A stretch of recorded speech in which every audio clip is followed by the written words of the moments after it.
భ్రమరాంబిక సమేత మల్లికార్జున స్వామి యొక్క తెప్పొచ్చు కార్యక్రమం జరుగుతుంది. ఇది ప్రతి సంవత్సరం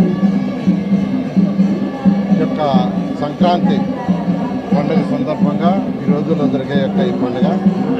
ఈ తెప్పొచ్చాన్ని ఎంతో వైభవంగా ఈరోజు అధికారులు యాక్చువల్గా అంటే ఎండోమెంట్స్ డిపార్ట్మెంట్ కావచ్చు, మున్సిపల్ డిపార్ట్మెంట్ కావచ్చు, పోలీస్ డిపార్ట్మెంట్ కావచ్చు, ఫైర్ డిపార్ట్మెంట్ కావచ్చు, అన్ని డిపార్ట్మెంట్ల యొక్క కలయికతో చాలా చక్కగా నిర్వహిస్తున్నారు. దాదాపు లక్ష పైగా భక్తులు వస్తారనేది ఎస్టిమేషన్.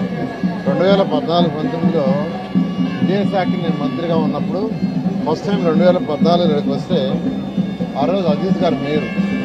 ఇక్కడ చూడగానే చాలా భయంకరంగా ఉండేది, ఇంత బురద మట్టి యూరిన్ అంతా. ఆ రోజు ఇమ్మీడియట్గా దీని ఒక ఘాటు కట్టమని ఆదేశించడం, వెంటనే చక్కటి ఘాటు కట్టారు. నేను మొన్న వచ్చి ముందు వెరిఫై చేశాను, చేస్తే అవతల పక్క కూడా ఇలాగే ఘాటు కడితే ఇంకా బాగుంటుంది, భక్తుల్లాగే ఆ పక్క కూడా కూర్చోగలరని చెప్పడం, దాని మీద అధికారులకు ఆదేశించాను. వెంటనే దాన్ని కూడా టేకప్ చేసి ఇమ్మీడియట్గా దాన్ని కూడా చేస్తాను.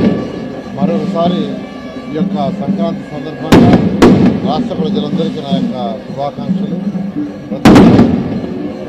సకల ఐశ్వర్యాలతో సకల ఆరోగ్యాలతోనూ ఉండాలని, ప్రతి ఒక్కరి యొక్క ఆర్థిక స్థితి పెరగాలని, ఈ రాష్ట్రం యొక్క ఆర్థిక స్థితి పెరగాలని ఆ ప్రభుత్వం కోరుకుంటున్నాను.